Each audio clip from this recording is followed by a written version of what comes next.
Hey, everybody, welcome to the Untrivial Podcast. My name is Allie Nelson. I hope you all had a good time watching the eclipse yesterday.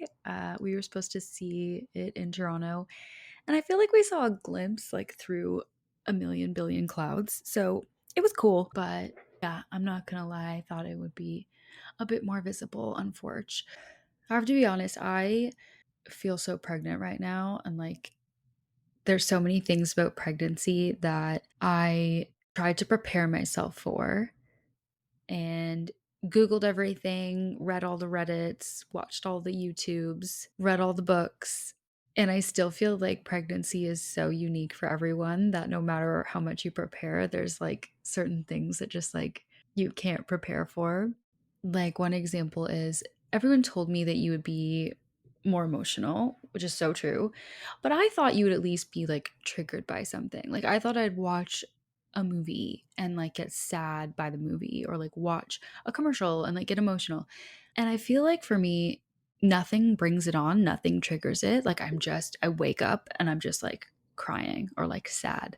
And it's so weird because I rationally know nothing has happened and nothing is wrong, but you just feel so overwhelmed with emotion. If you're a mom and you went through that, please let me know so I don't feel so alone because I feel like so much of pregnancy is just Googling if things that are happening to you are normal. Also, if you're a mom, let me know how you find mom community. I think that's kind of like my next step in this is trying to find people at a similar life stage. And I've made a couple of friends through like the Peanut app, if you've heard of it. But yeah, if there's any like resources or places where moms connect with other moms, let me know because I'm going to be going off on mat leave and I'm definitely going to need some people around me who can relate. Another life update, we are moving, so this will be the last time you see me record a intro or solo moment in this room if you watch. But yeah, we are moving out of Toronto, which is very bittersweet. I've been here from 2014 to 2016 and then 2017 to now, which is a really long time, a big chunk of my life. And so leaving is bittersweet, but kind of nice because I am kind of ready for more space and something new and different scenery and maybe just a little bit more quiet, which sounds so old person of me to say, but I really am looking forward to not hearing sirens and screaming and all the things that I typically hear right in the downtown core. So yeah, lots is going on. I feel like I could do a whole episode on just life updates and pregnancy if anyone was interested in my own personal experience. Let me know because it is a wild ride. I am not going to lie. We're not really talking about babies or moving today. This week is all about entrepreneurship. And my guest today is Katrina Owens. She is the founder of Knockout Directive, which is a brand and publicity consultancy. She empowers passionate service providers and lifestyle brands with the magic of public relations.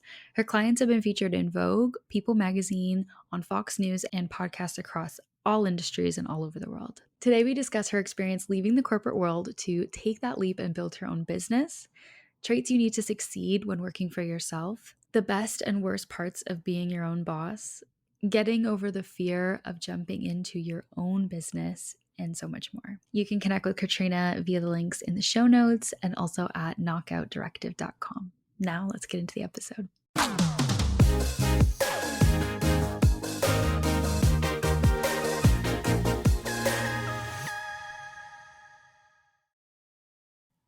Katrina Owens, welcome to the Untrivial Podcast. How are you doing today?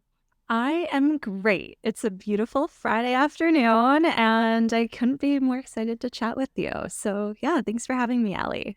Amazing. Well, I'm so excited to talk to you today about all things career and entrepreneurship and to hear way more about your business. But since we're talking about that journey to entrepreneurship, I figured it would be great to kind of start from the beginning and learn kind of your backstory and where you started to get to where you are today. So, how did your career start? Where did you begin? Yeah, so I graduated university in 2015, which I cannot believe is almost 10 years ago now, but I grew up in Ontario, Canada, so I went to McMaster and studied communications, and when I was about to graduate, I just wanted to work in sports PR so badly. That was the only thing I wanted. So I really see my career starting at that pivotal moment when I was grinding, applying to every single job I possibly could in the sports industry, just like trying to convince somebody to give me an opportunity. And yeah, applying for jobs. I was just about to graduate, applied for every job I could possibly find. And it ended up being between a job based in Vancouver with the PGA, so golf, Cool. or a job based in Red Deer, Alberta with Hockey Alberta. So Wow. my destiny was determined back then because honestly, I guess I didn't mention that I'm based in Vancouver now. So obviously, I ended up heading over to the PGA and working out in Vancouver in that job for a little bit. But I often think like, what my life would have been like if I ended up getting the job in hockey in Alberta. I'm sure it's amazing in Red Deer, just a bit cold for my liking. So, yeah, I worked in sports for a couple of years and slowly transitioned into sports and athletics and higher education because I was looking for a bit more stability and security. And then one thing led to another, and I actually just ended up transitioning out of the sports industry and PR entirely. Started working in commercial property management and retail for a shopping center, which is such a weird job to start to describe to people. But the shopping center was essentially a community gathering place in the city I was working in. And we were really focused on, we didn't have an amazing retail offering. So we were relying on cultivating a sense of community through events and strategic partnerships and partnering with the retailers we did have to put on fashion shows or big Christmas events. So I, yeah, had transitioned from sports into this amazing job that was really more on the corporate marketing side, but in a really grassroots community oriented way. So I did that for a few years. And then that property unfortunately sold to new owners. So I ended up getting a job in real estate development, which is a very popular industry out here in Vancouver. I Um, bet. yeah, to me, I was like, more money sounds great. And more money, more problems is, can be true. Unfortunately, it was when I transitioned into that industry. I just started working with a company that wasn't fully aligned with, how I wanted to live my life and the goals that I had set out for my career. So that is when the entrepreneurship started percolating inside of me, I suppose. So it was never something I had anticipated doing. I never dreamed of being an entrepreneur, honestly.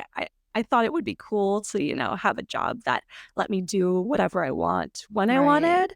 Yeah. But I just never saw myself as owning a business and, not having the financial stability of a full-time job. But Mhm. yeah, it was just the perfect storm of things that were happening within my career and my life that really just gave me the shove. And yeah, that's how I've landed here. And that was just over a year ago now. Amazing. And we will talk a lot more about where you are now and your business. But I want to talk a little bit more about kind of that moment you decided, okay, I'm going to leave the corporate world or Yeah. this is no longer serving me. So, like, when did you start to feel misaligned? Because I think a lot of people experience that feeling of, maybe not loving their job or thinking, is this what I'm meant to do? Is there something different out there for me or a passion I should pursue? So, what kind of got you thinking kind of in that frame? Well, you know what's funny? I never felt like in my entire career, I never really felt like I loved my job. I Mm, worked with great people. I worked at great places with great organizations, but I couldn't relate to people that were like so excited to wake up and go to work in the morning. And yeah, to me, I wondered if maybe that was just a me problem.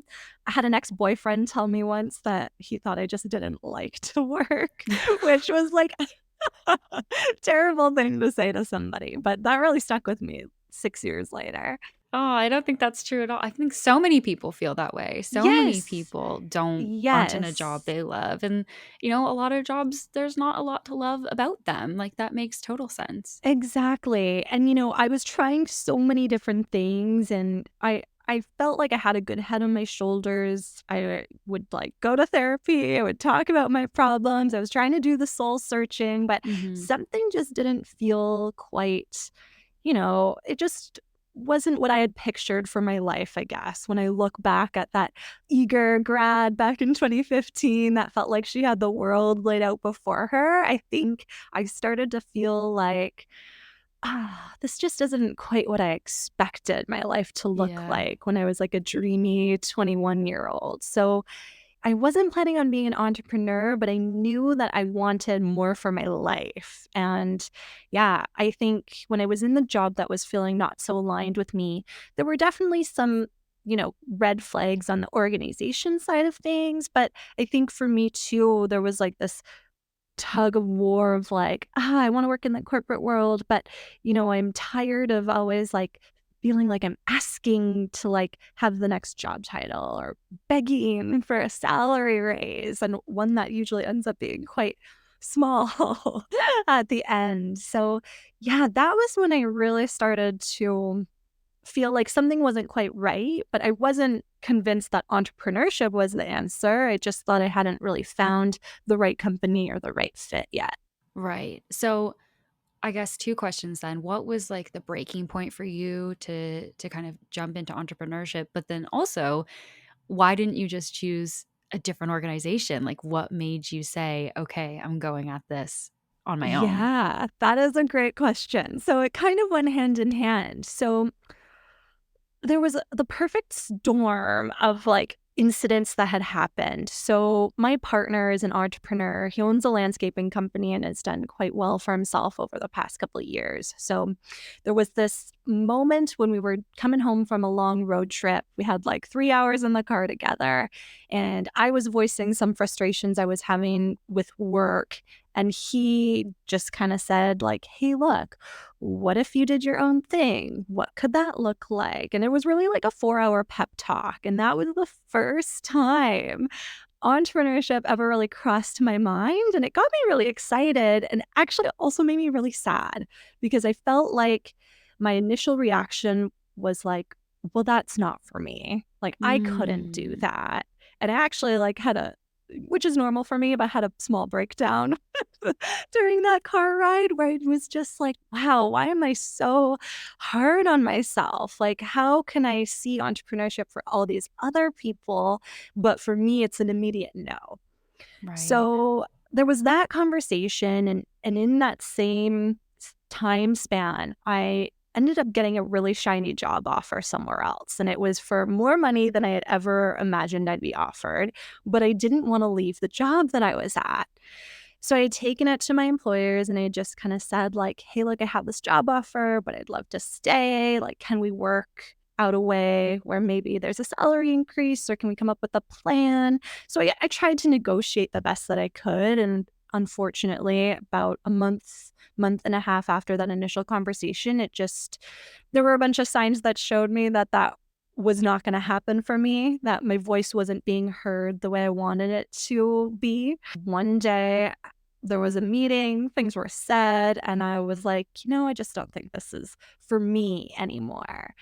But that was about a month after that initial entrepreneurship conversation. So I wasn't quite ready to like leave my job and start a business, but I knew that that wasn't the path for me anymore with that organization.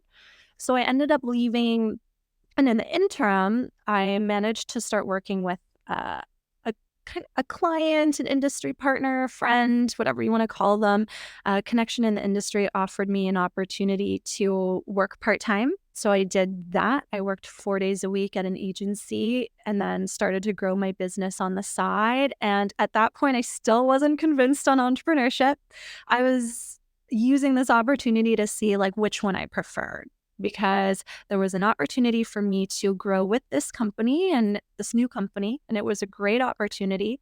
I wasn't entirely sure if it was going to align with my goals, but at the same time, it gave me a little bit more time to start to pick up clients and figure out what I could do to create my own business. Nice. Why didn't you take the shiny new job with lots of money? Ooh, at the time, I just believed in what I was doing at the company I was working for. I really liked the people that I was working with. I liked the work. And I think there was part of me that just felt like, hey, money isn't everything. Mhm. So what was missing about where you were at? I think it was a lack of assurance that this is where I could build my career. So Mm. I was hoping we could put a plan in place where, if there isn't a salary increase now, maybe it's down the road. And what does that plan look like? And I guess I was just shut down where I wanted a bit more assurance and comfortability, and I didn't get that. So I was like, okay, we got to figure out a different plan because this ain't it. Yeah, I think a lot of companies kind of forget how important professional development plans are and like that Yes. roadmap for people. Because if you don't feel like you're working towards anything or that next level or that you're advancing, you're just going to feel stuck. You're going to feel bored. You're going to feel like you're not learning anything new. And then, unfortunately, if that goes on long enough, you lose a lot of great people. Yes, I think a lot of companies forget that. And I mean, I was with a company for almost 4 years prior to that, where I did see my hard work pay off. And my supervisor at that particular organization was really supportive in helping me figure out how I could grow within that company. So I was expecting that same level of support from this new organization that I had joined, and they just weren't equipped to really give me that at that time. And yeah, I think people forget about the importance of HR. Right? I hear you. Okay, so you're at this new company that gives you a bit more freedom, time to pick up clients in your own time. So, would you say it was kind of this slow build into entrepreneurship? Let's talk a little bit more about that transition. Yeah. So it was about 6 months of me balancing 4 days a week, working a essentially full time job at a director level, and just starting to build my business. And I work in marketing and public relations, and I was really just taking on like any client that was marketing adjacent at that point. So I was doing social media, I was creating websites, I probably took on some projects I had no business doing in the beginning just because I did not have the capacity for them and should have left them to maybe some others with more expertise in certain areas. But I was just I remember feeling really lost at that time. And I was also feeling really conflicted because when you do join a company, especially when there are great people there, you start to feel like you owe that company something. And maybe this Mhm. is just a me feeling. I am like, tend to be a bit sensitive and emotional. So I just felt like, okay, well, now I'm working with these great people that I really respect, and maybe doing my own thing isn't the answer. And maybe I should go for the stability and the professional growth that I'm being promised by working at a larger organization. So I remember just feeling for the first 6 months where I was kind of balancing both, just lost, confused, and entirely burnt out. Yeah. Yeah, and I think a lot of people feel that way in terms of, owing an organization something. It's like, oh, you make all these friends, you make all these connections, you can in a lot of ways feel supported by them. And of course, if you've been there for a long time, it almost feels like you're turning your back on Yes. people. But I think at the end of the day, people always need to remember business is a transaction both ways. You are being paid to go to work and they are paying you to show up. They can cut you at any time, just like you can walk away at any time. And I think we've seen a lot of that realization, at least in the tech industry in the last year, Yeah. all the layoffs that are happening. It's like people are remembering, holy shit, like I'm expendable. And that's scary. And, it's unfortunate. A business is a business. They have to do what they have to do. But so can you. And like you have agency and power as well. If you don't love something, you can have, the tenacity to go forth and find that next right fit for you. Obviously, when it's a difficult market, it's tough, but Yeah. yeah, I don't like when businesses say, "Oh, we're a family. We're a family, one big happy family." No, you're not. You're a business. Red you flags, red you could flags. lay me off. That is not what families do. Yes. Let's not call it that. Well, and that is what I experienced like in the past few positions in my corporate career. I had a company that was sold to new owners and they ended up laying off the core employees I had worked with anyways. I'd moved on before the company had taken over, but they had laid off good people in an acquisition. Okay, so that's the first one. The second job, there was misalignment between my values and others. And to me, I just knew that it was a matter of time before it came to a head. So I got ahead of it. And yeah, I had been with companies before that have run into financial troubles and I've seen them scale back in different ways or not being able to give you the raise or the promotion that you've been promised for 2 years. I had experienced all of that. So I just kind of thought to myself, like, there is no safe option Right. at this point. So I think I believe in my ability to fight for myself. And if I give myself more time to do that and just, trust in myself and trust in the universe or whatever's supporting me, I just knew that it was going to be the quote unquote safer option Yeah. eventually. I love that. The realization that nothing's safe. Just because you're Yes. in a corporate job doesn't mean you're secure. You can still lose your job tomorrow. And it's the same as entrepreneurship. You're so right. And I think that's such a mental block that people have about starting a business because, obviously in a corporate job, you're relying on that biweekly paycheck. It feels Yep. consistent, it feels stable. Yep. But if they go through layoffs, you don't have that anymore, right? And Nope. so working for your clients or figuring out that hustle can be more stable, more lucrative for you if you find the right thing. That's such a good point. Yeah. So you are taking on clients on the side. Were you scared when you first started kind of representing yourself and kind of owning things yourself? Was there any sort of imposter syndrome of like, oh my God, what am I doing? Or were you like confident right off the bat? Oh, no. Imposter syndrome still haunts me to this day. Like, there are still things when I'm like, "Oh, wow, me?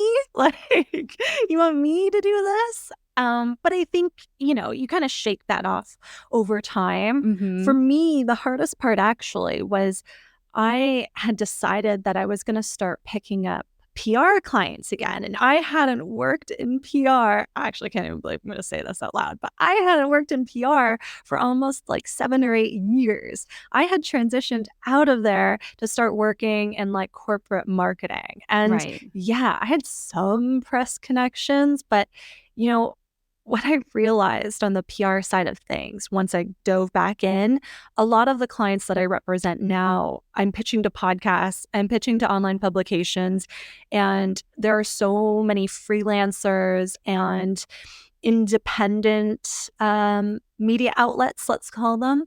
So it's impossible to have strong relationships with all of those entities to begin with. Like you got to be working on them, you got to find new ones depending on what industry you're pitching in. So there was a ton of imposter syndrome in the beginning where I was like, I'm now selling PR services and I haven't done this in a while. Couldn't bear to tell the clients that, but I was just trying to make it work because, a couple opportunities had come to me and I was like, yep, I can do that. Yeah, I Yeah. can do that. I mean, there's so much truth to fake it till you make it because I think people forget like everyone's making it up. Everyone Yes.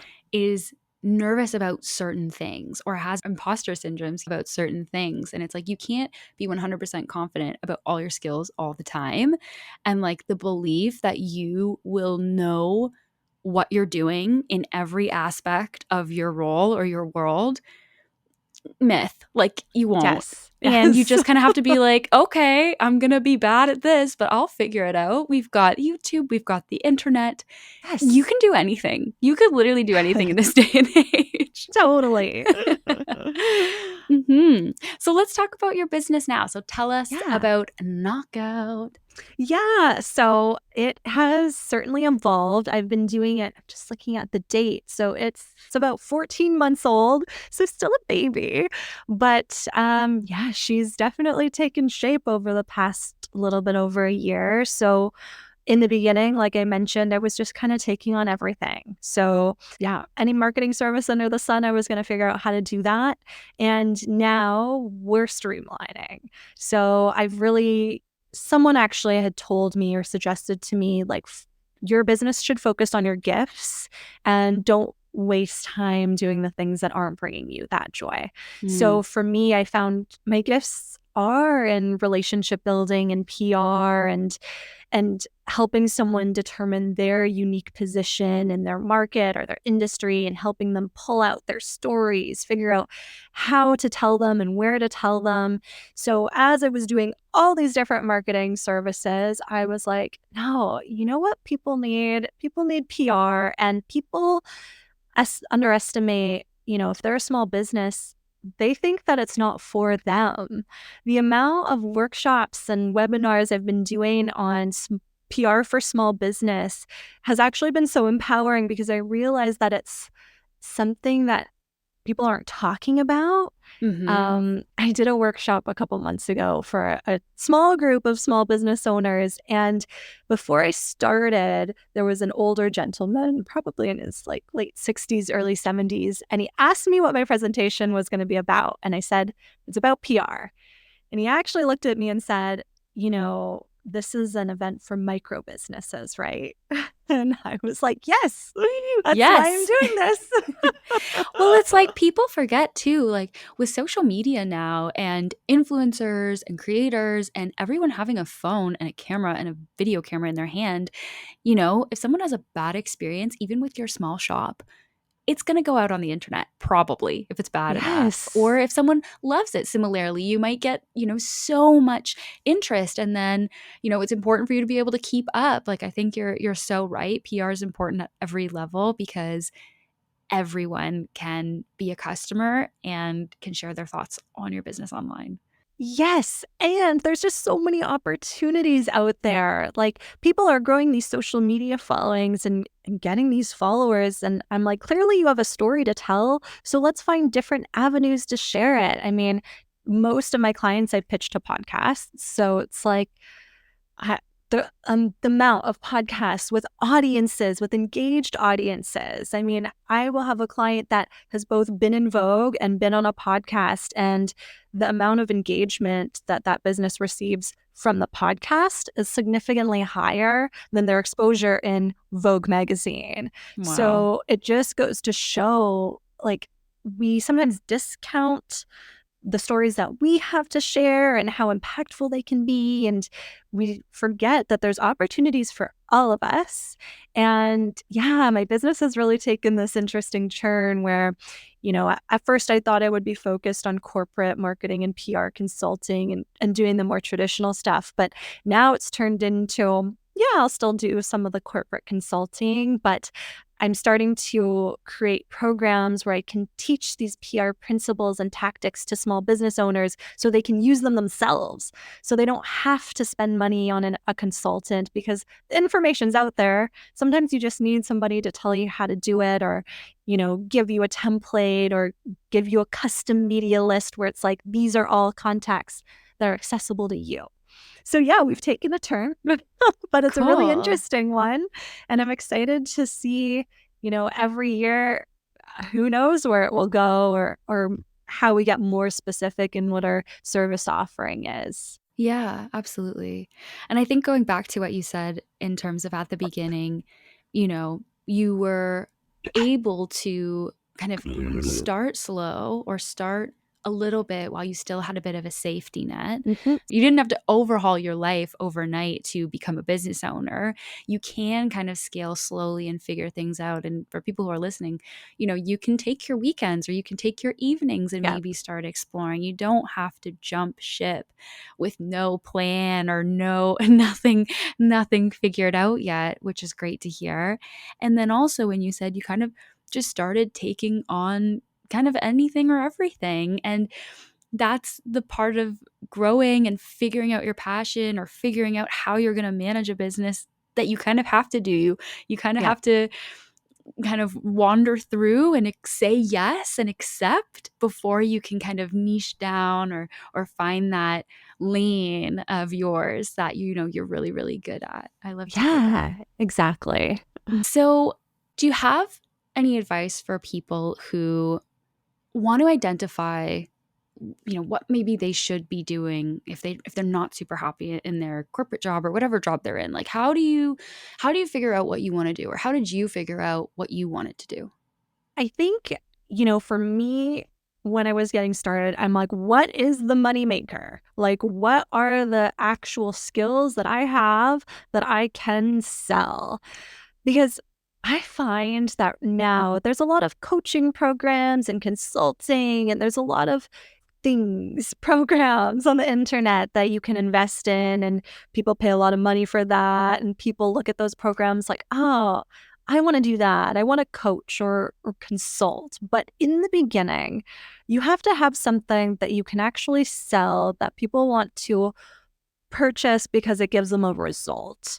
So that was the problem I started to have as I kind of reached a midpoint in my business over the past year, where I started to get away from, I don't want to be the one that's always executing because I don't have time to do the execution and the strategy. But it's harder to sell strategy until you have hard proof, testimonials, client reviews, and referrals. It's Mm, really hard to sell something that's a bit more abstract to business owners. So in the beginning, and if business goes through a slow time, I knew I had skills like social media management, web design, public relations campaigns, the actual pitching. I knew I had these tangible skills that I could sell. So in the early stages of my business, those were the opportunities I looked for. Those were the services I was really going hard on, because I know if a business owner thinks that they need a logo, then sell them a logo. It's harder to sell them like the brand strategy behind the logo if they're dealing with a smaller budget. right. But as your following and your business and your exposure grows, then people start to understand why the strategy and this more high level support is important. So, for anyone that's just starting out, it's like start with what you can make money off of. And then as you build a reputation and build brand authority, that's when you can start to position yourself more as like a thought leader, or Right. an expert in your industry where you can consult and you have some more spare time.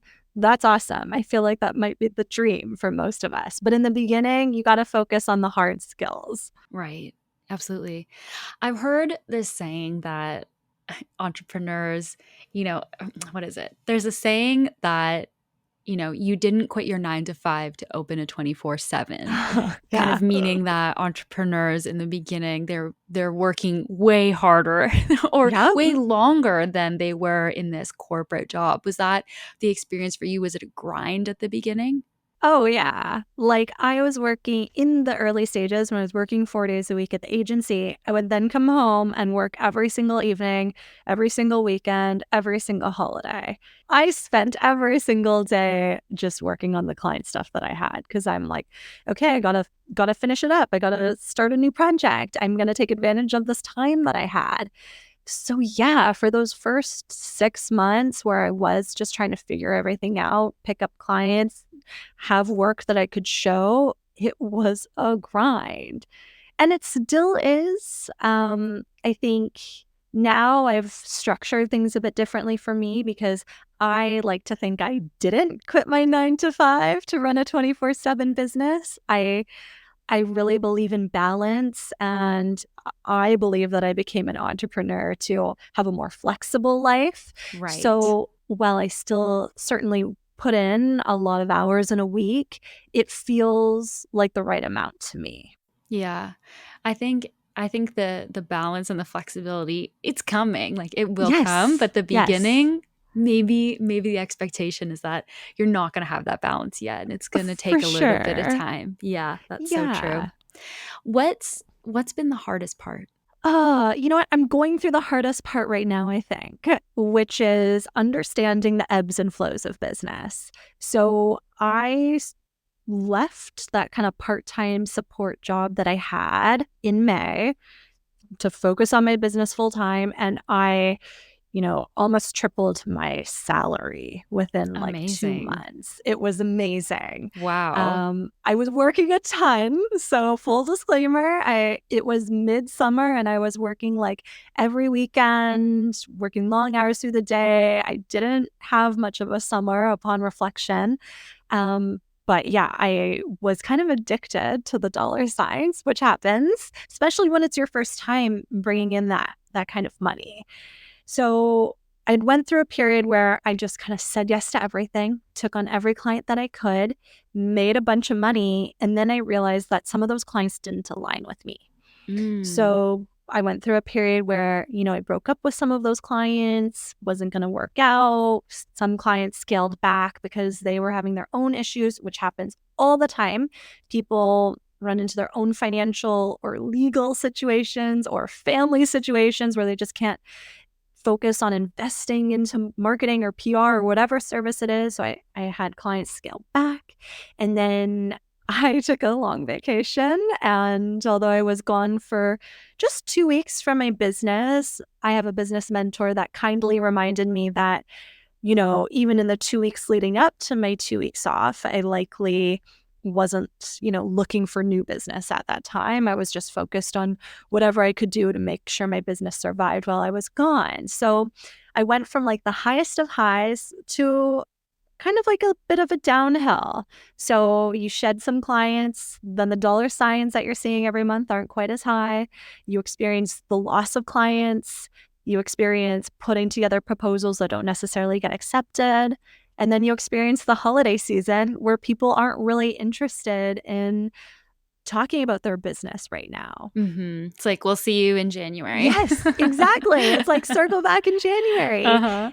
And it's hard for me because I consider myself an overachiever. And if my partner kindly reminded me of this the other day when I was on the verge of a breakdown, where he was like, we expect entrepreneurship to be that kind of straight line, X to Y, like everything. But it really is more of a roller coaster. And it's my first year in my business full time. So I don't even know what my slow season is or when that is. I don't Right. know what the trends in the market is. I actually am in a bit of a mind mess because in one of my previous roles a few years ago, Q4 was our busiest time. It was when I was working in retail. So you prepared for the best sales of your life and the best traffic and people excited about your product or your event. So to feel the flip side of that can be challenging, especially when you've never experienced it before. So just sitting in the discomfort of, okay, I believe in my business and this is what I want to be doing, but it's a slower time. Just sitting with that is the hardest part. Yeah, I think going back to what we were talking about in terms of that stable paycheck consistency, this is more like, whoa, my paycheck tripled for, Uh-huh. 2 quarters and then it went down for a quarter. So, I mean, you're still probably coming out positive, but Yes. the frequency and kind of the consistency of what that dollar figure is month by month Oh, yeah. varies. So it almost probably forced you to almost look at things in a wider scope of like, okay, Yeah. this is year end. Exactly. Let's look at over the year. 100%. The best advice I ever got, because I still, to this day, get stuck on the monthly totals.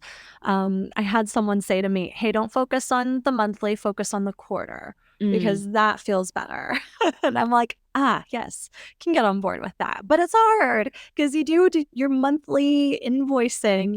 We look at things on a monthly basis. You got to pay your credit card bills every month. So it's hard to get away from that structure and look at the bigger picture, because you just get caught in the day to day. Yeah, absolutely. What's a misconception that you think people have about being or becoming an entrepreneur? Yeah. Well, the funniest one is that you can just wake up like at whatever time you want. That was actually what I thought I would be doing. I was looking forward to alarm-free living, and that unfortunately is not the case. I am like more regimented than ever because I have deadlines that I have to meet. Otherwise, I have to work on the weekend, or otherwise, I got to work in the evening. So I feel like I live my life with more structure than ever and Mm, get up more consistently at the same time than ever, because I don't want to put myself in a situation where then I'm like, past Katrina really screwed future Katrina. right. So that's definitely like my more surface level misconception. On a deeper level, I think the misconception that we have is that it just like gets easier or that the fear goes away. I don't think that's true. I think you just get better at managing the nerves and the fear. You get better at sitting in that discomfort of, oh, my revenue isn't as high as last month, and now I'm just going to sit with this. So it never really goes away. You just get stronger and more mental toughness develops. That sounds like a good skill to develop though too, like that For sure. resiliency and that confidence. And I think too when you're talking about that structure and that schedule, I think it's so easy, I think easier to wake up and work hard if you're passionate about it and you're fully in it and it's something that you love or you're invested in this really different way compared to working for someone else or someone else's dream. Like it's your dream. Of Yes. course, I'm going to wake up at 8 a.m. and get on it, you know? Yes. Hmm. Amazing. Would you ever go back to a job where you weren't your own boss? Never. No. Never. I really, we talk about earlier in the conversation, we talked about when I was like young and had blissful ignorance about the world and big dreams. And I really, now I feel like the possibilities for my career and my life are endless. I didn't feel that way Wow. in a corporate job. I felt like the amount of money that I made, the amount of vacation I could take, it was all determined by someone else. So, yeah, I really feel like I've laid out a runway where there's no end. There's no end in sight. I actually had this conversation with my partner the other night when I was sitting with my discomfort of going through, a slower month. And he asked me, he was like, okay, so like realistically, do you see yourself doing this for like the next 5 years, 10 years, 30 years? He's like, how long you want to do this for? And I was like, well, what do you mean? Like, I just think I'm going to do it forever.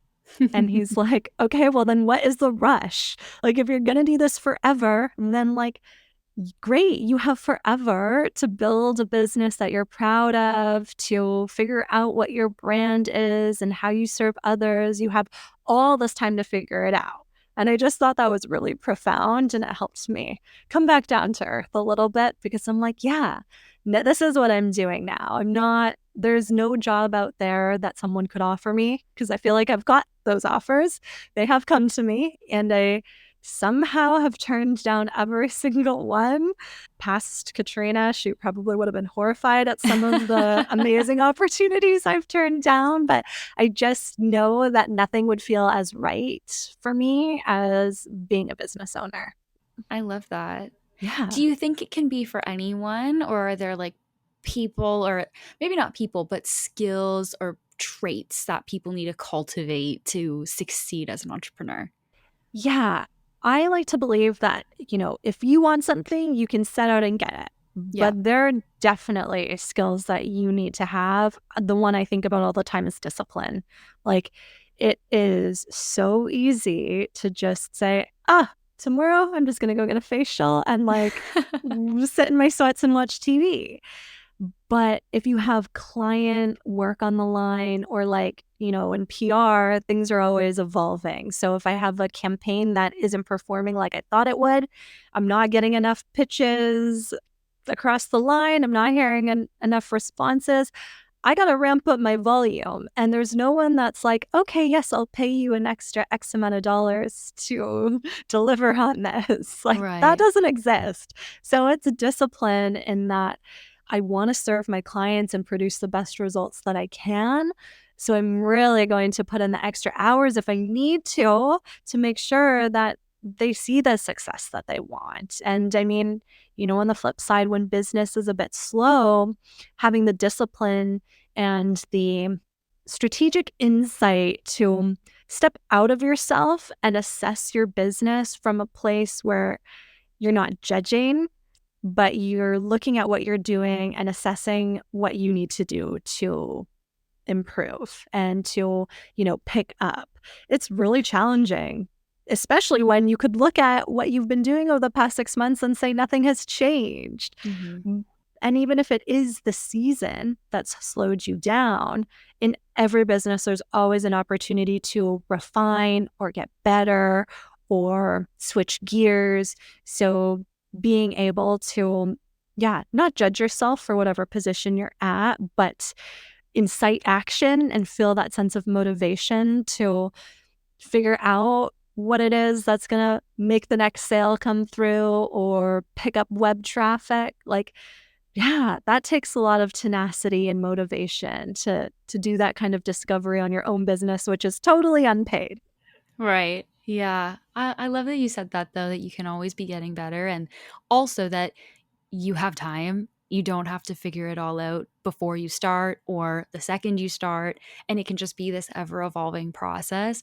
And I feel like it's almost like cliche to hear, oh, you can get 1% better each day, but that's genuinely what it is. I was watching this Yeah. like interview with Mr. Beast and he was talking Yeah. about his videos and he was just like, I just know I can do something better each time and I will just continue to get better. And I'm thinking about it all the time. And if I just improve over and over and over and over again, I will continuously have the most amazing videos and they'll just get better.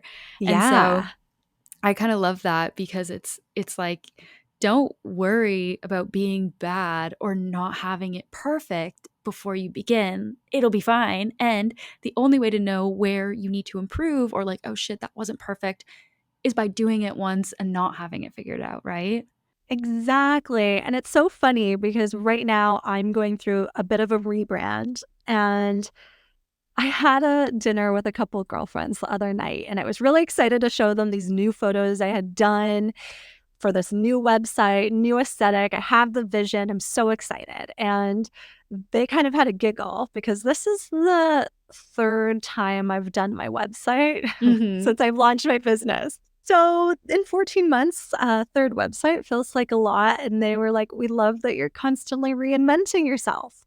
But I think as a business owner and as a business, like, sure, the previous websites I had, they got me to the point that I was at that point in time, but now I know better. Now I know who my ideal client is a bit more. I know exactly, or not exactly, but I know right now what services I really, really want to offer. So that reinvention is important. And I was actually grateful to go through a bit of a slower period to have the space and the time to really dive into that because I think those actions, the action of revamping a website, being more detailed in your services, figuring out how you could talk about something in a different way to get the sale, like all of that makes your business better and it gives you more insight into what works and what doesn't.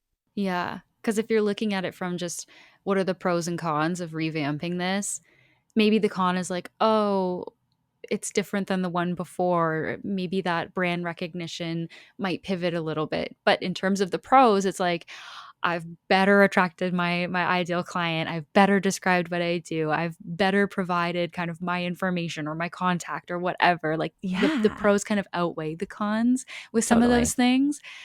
So I totally hear you. Speaking of pros and cons, what would you say are the pros and cons to being your own boss? Ooh, well, the pros is you can do whatever you want whenever you want. I love making my schedule. Yeah, you're not locked It's in. to the 9, No. 5, 1 hour lunch. Exactly. So that's, to me, that's the pro. But it does, like, coming from a corporate background, like, that messes with you a little bit, because whenever you do take time off, or even if you're like, I'm going to take off the Friday, your mind still kind of plays tricks on you, where it's like, oh, well, you might suffer the effects of not Right. of Yeah. not being productive today, because we've been raised. And actually, a coach had said this to me when I had first started my business.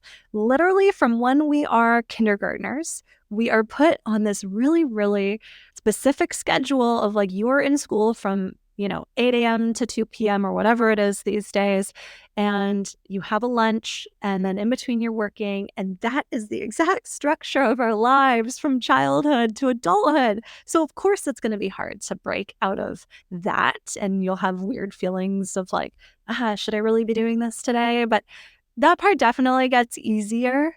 I would say the cons, or the biggest con for me of being a business owner, not having a team. At least this is for me right now where I'm at. I don't have a extended team to, like, bounce ideas off of. Gotcha. Or even, like, when you work in a corporate Yeah, world you're and, like, like, "Hey, how was your yeah, weekend?" exactly. Like, no one cares about you. Just kidding. Right. No, yeah, because there's, like, that camaraderie and, like, team setting where it's like, "Oh, do you wanna Yes, grab a drink after?" But exactly. truthfully, with COVID and, like, remote work, a lot of that has gone away. Totally, So but I hear totally. you. That would be a little bit Yeah. tougher. It is Mhm. tough, even just in the day to day of, like, oh, this client is giving me a hard time on this. Yeah. Like, when you work in a corporate environment, you're going through, like, a tough day, or you've had a tough meeting. Mhm. Generally, you have someone that you can at least, like, Confide in. yeah, Yeah. don't really have that as a business owner. Mhm. Sure, my partner, yeah, like, I can tell him these things, but it's not the same as someone that's in it, or, like, Yeah, like, in the experiences it with trenches you. with you. Yeah. Yeah, totally. What advice would you give listeners who are, nervous to bet on themselves or go all in or do that? If they've got this calling or they have an idea, but they just haven't taken that step, or they're scared Mhm. to because it's scary. What Yep. advice do you have?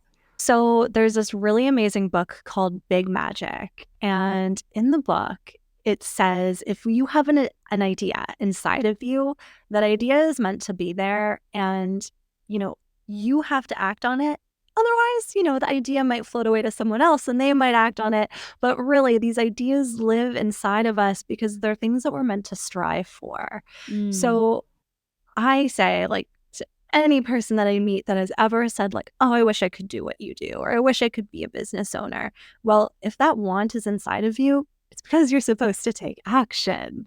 And it is never going to get less scary. Mhm. Like, the fear always exists. And what's really funny is, when I was in this, like, tipping point of, like, okay, I'm working 4 days a week at an agency, and I have all these clients, and I'm super burnt out, I had written a journal entry that basically said, if I even receive this, like, enough money to cover my household expenses for a month. Like, if I had that money in my savings account, if I received that money, that is going to be enough for me to believe that I have to start my business and just dive in full time.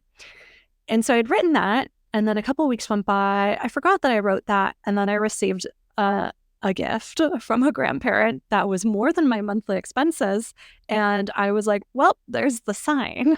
Like, Right. there's the sign. And I mean, that's a whole other conversation on manifestation. But I actually didn't even realize that I had kind of put that out to the universe in a journal entry, received the money, until months later I was flipping through my journal and saw that, and then looked at the date and put two and two together. I was baffled. So that was enough for me to say, okay, I am supported by something greater than me. The universe, God, whatever you believe in, there's something that supports you. And I always say I feel more supported than I ever have in my entire life, because entrepreneurship makes you more intuitive.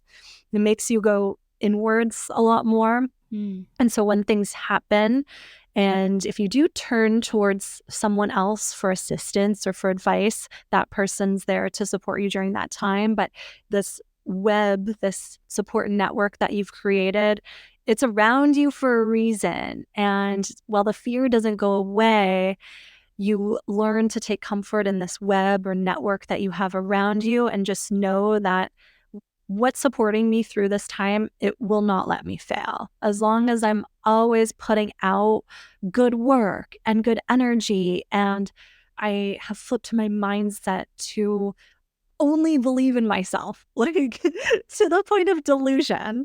I just relentlessly believe that this is what I'm supposed to be doing and that I can't fail, then it'll all work out. Yeah.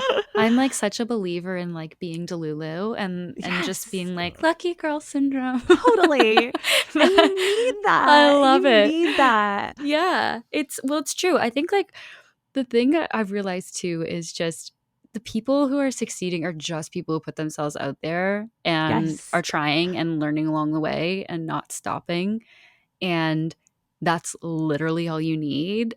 And no one's 20 times smarter than you or 20 times prettier than you or like whatever you think your block is, it's not true. And the other thing is everyone thinks all these markets are like oversaturated. Like it'd be like, oh, it's oversaturated in the content creator space or it's oversaturated in this space or whatever. And it's like, yeah, everything is. Everyone is everywhere. You're the special thing. You're the unique Yes. thing. You're the Yes. the opinion or perspective or person that isn't in the space yet. So Yeah. come, join. Yes, that is 100% what I tell everyone that says that exact thing. I'm like, there's no such thing as oversaturation. First of all, there are so many people and businesses in this world. There is, a service provider for everyone. And for me, a lot of my clients work with me because of my energy. And that's what I learned to harness, because I realized, hey, there might be someone out there that also does PR. Well, there's a lot of them.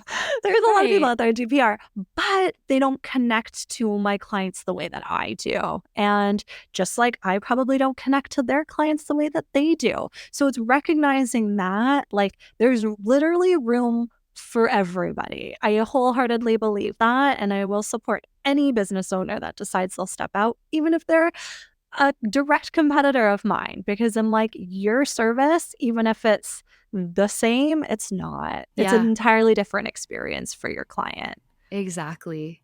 You mentioned having a coach and this network Yeah. around you. So I'd love to understand, where did you find this coach? How did you get in touch? And how have you been growing your network in this kind of new space of entrepreneurship and getting those kind of people around you to support you and be an advocate for you?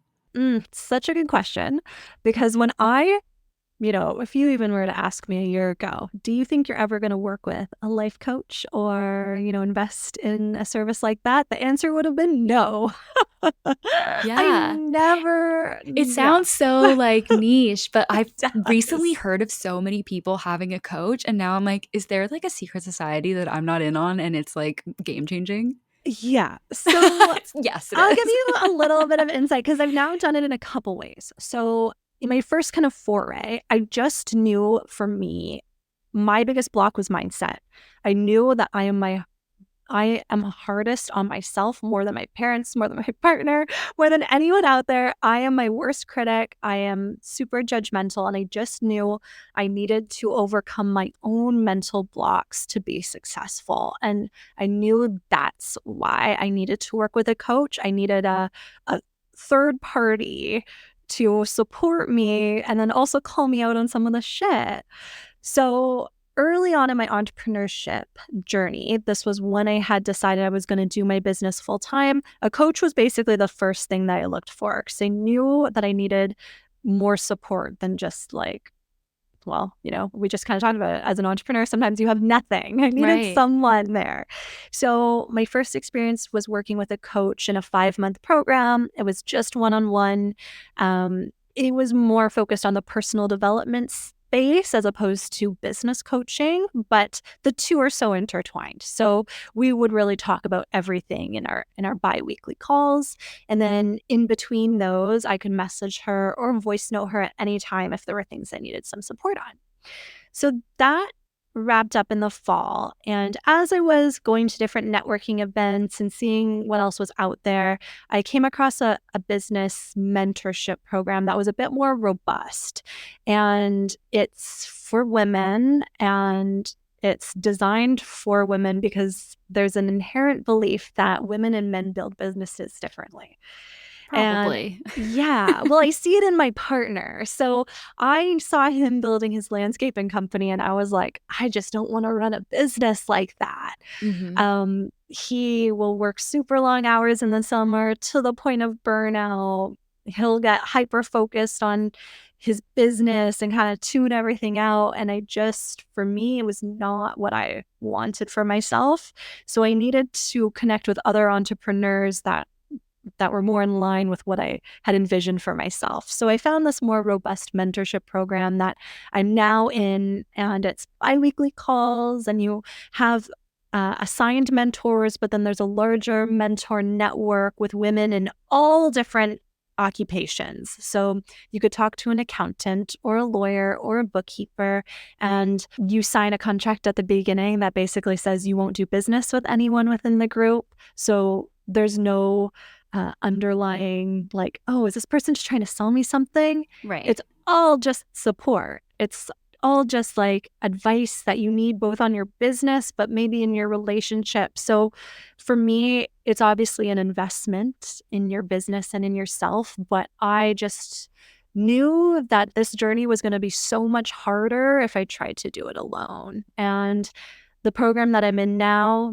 yes, it's an investment, but at the same time, the mentorship that I have now, if I'm going through a hard time with a client, I can actually bounce very specific ideas off of my mentor who's in the same space that I am and has built an agency and has had the exact same problems that I have in my business. She's experienced and can provide really specific insight or even review an email if I'm have to send something that feels uncomfortable. So it's kind of like building this, I don't know, board of directors or like support network that you have behind you. I love that. Yeah, it's a game changer. I really think business owners that really want this, that really want to build the career that they really never thought was possible, I think you need to have people around you to support you. And I believe in making that investment. I really do. Yeah. Are you able to share what your program is called? Of course. Yes. It's called Living in Balance. So they're based on the west coast of Canada, but they have women that are a part of it in the States, on the East Coast. Oh, it's all remote, so you can connect wherever you are. But yeah, it's very in line with the values that I uphold, both for my business and my relationship. And the women that I've met have already really had a substantial impact on my life in ways I could have never imagined. So if that is of interest to anyone, you can look them up online. Living in Balance seminars is what they kind of go by. So yeah, I 10 out of 10 recommend. It's been a game changer for my business. That's awesome. I think it's so important to find mentors everywhere and anywhere you can. And I also love the idea of investing in yourself and investing in not only, a passion, but something that can make you money, something that can sustain your livelihood and your lifestyle. And I think that was like a mental shift that I had a couple months ago, I think. Because at first, if you think about starting something, you're like, crap, I'm like spending money to even get things going or get it off the ground. And it's like, wait a second. If I thought of this as a hobby, or like I go out to dinner and I spend money on dinner with friends. It's like you spend money on things that bring you joy all the time. Why aren't you putting this in the same category? And it's in a category where you could actually see a return if you do it well. Absolutely. So, I mean, it's even better. Yeah. And you know what? I had compared it to like my university career when I was first trying to make the decision. I'm like, as an 18-year-old, we decided to invest this much money in in a university education. So now, I mean, the program I'm in now is a fraction of the cost of university. So I'm like, Yeah. okay. Like, well, if we're comparing it to that, this is a Yeah, it's a steal. deal. So that was the realization I had. I'm like, I am, of course, proud of the university career I had, and I'm sure everything I had learned back then continues to have an impact now. But it was time for a more grown-up version of that. And yeah, I really say for everybody, I'm like, get a coach, get a mentor, get somebody you can connect with and find support through, 'cause it's really important. Yeah. Let's talk a little bit more about your business. So, PR, I think to me, in my mind, I'm thinking like damage control when like a Yeah. celebrity has something bad happen. And I know that's probably a very one-dimensional thing, and Yep. PR is probably a lot broader than that. Tell us, like, what do you do? What are all of the areas of PR that you can even focus on or be involved with? There are so many, but I'm so glad you asked because I feel like this is the misconception. We think that PR is either for celebrities or Yeah. we think it's for like a publicly traded company that's announcing their new CEO. And Right. we just don't think that PR is for us small business owners. But I look at PR a little bit differently. PR is the tool that you use to build brand awareness, to build brand authority, and it can apply to every single industry and every single niche or service. And you're never too small to employ PR. So for me, or my PR method that I work with on clients, it's based on 5 foundational pillars. So media relations is the one that, we all kind of know about. And, media relations is available to even the smallest of businesses. You just got to know where to get it and how to position yourself to become that expert in your industry that CTV does want to have the next time the topic arises. So there's that. There's industry relations, which is going on podcasts or, joining an association, speaking. Yeah, whatever, industries do it the same, but then they do it differently. But there are so many opportunities for you to become an expert on your topic in your industry, but then also kind of cross industries. So if I am PR and I want to tell realtors about what they can do to build brand awareness and secure more clients, well, I'm going to position myself as the PR expert for realtors and then cross industries and start to mingle at real estate events or, see what kind of speaking ops I can secure for the realtor board. So there's that. There's industry, community relations, aligning yourself with organizations that you feel called towards via your heart. So supporting your community through your business and aligning your business with the causes you want to support. Mm-hmm. Client relations is the one that seems so obvious, but we always forget. So client relations is how do you continue to have an ongoing relationship with your client when they're not actively purchasing from you. You can't just forget about them. So that's when more traditional marketing tactics come into play. So yeah, there are I almost forgot number 5, influencer relations, which we think of as like, Ooh. Kim Kardashian is pushing her latest product. Right. But, influencers are everywhere and they Mm-hmm. might not be measured in the followers that they have on Instagram. Some of the greatest influencers in my life are just like regular people who will say my name when an opportunity for public relations for their friend comes up. So it's identifying strategic alliances or partnerships in your network and how to nurture those. So that's like a high level look at my take on PR, but it really is for everyone. And it's so much more dynamic than just sending out a press release or like going on TV. There's Yeah. podcasts, there's collaborations you can do on social media. There are so many opportunities. It's just understanding what that looks like for your specific business. Yeah. It basically sounds like every way your brand can touch any type of Yes. person. Yes. Yes. So, yeah, that's Exactly. huge. That's huge and Yeah. awesome. I love that. Are your clients in particular industries? There In the beginning, they were not. And now I've definitely focused more on personal brands. So I love the idea that each one of us has a personal brand.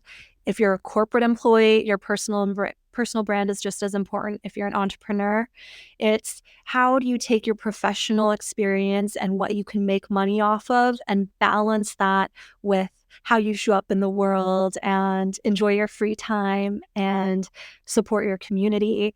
So I just love the idea that we all have a platform to support the causes we want to support, share our stories, explain to others how they can enhance their business or enhance their lives. So personal brands is really the direction I've started to take because I just see that opportunity has opened up online.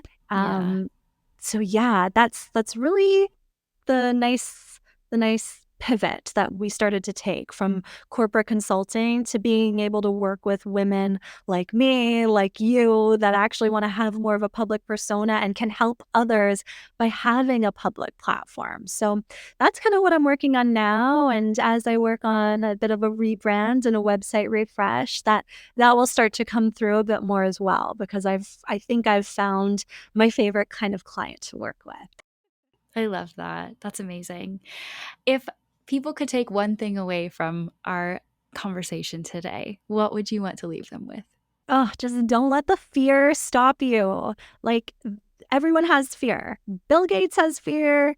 Mr. Beast has fear. Everyone is worried about their finances. Everyone is worried about what other people think of them. And once you learn how to manage that fear, you realize that it doesn't have to take over your life. You can acknowledge it. You can say, I see you, and I'm not going to let you lead me down this path of self destruction and negativity. So, however, you learn to manage that fear, whether it's through coaching or mentorship or going to a counselor or journaling, whatever self regulation techniques you can adapt to help manage that fear is so important, and it will absolutely change your life. So, just don't give in to the fear. It's not serving you. I love that. Well, it's so awesome to see how far you've come and starting your own business and thriving in your own business. Thank you so much. Where can people learn more about you or connect if they want to get in touch?